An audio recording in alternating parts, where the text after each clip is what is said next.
मचिया बैठल तू मचिया बैठल एक धनिया तो पिया से अरज करे पिया से अरज करे हो ये पिया जी ले आई चटक चुनरिया देखत नीक लागेला हो ये पिया जी ले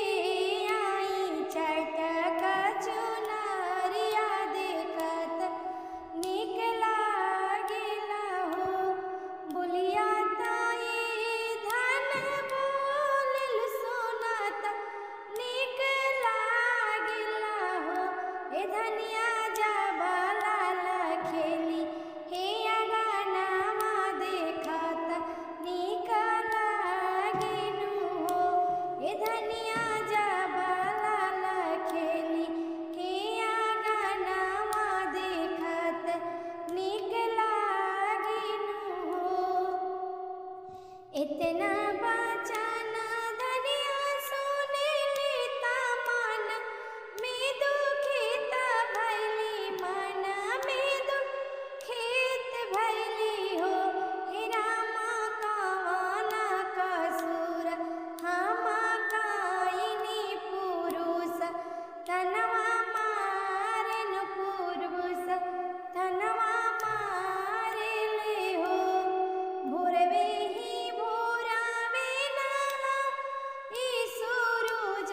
की मनाई बिनु हो भोरवे ही भोरावे नहा ई सूरज के मनाई नु हो हे नाथ पड़ी गईले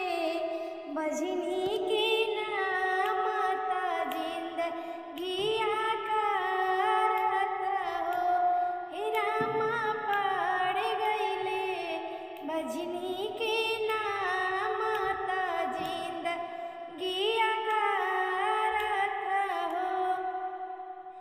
ऊपरा से उड़त चिलनिया पुटारी या गिरावेली पुटारी या गिरावेनु हो ए रानी पुटारी के चौरा चावा की जीवतिया मनावा हो ए रानी पुटारी के चौरा बाई जीवतिया मनावा हो अठवा महीनावा के बीतत नौवा के लागत हो सखियो रोवे लगले अग नीलला नावा गावे सखी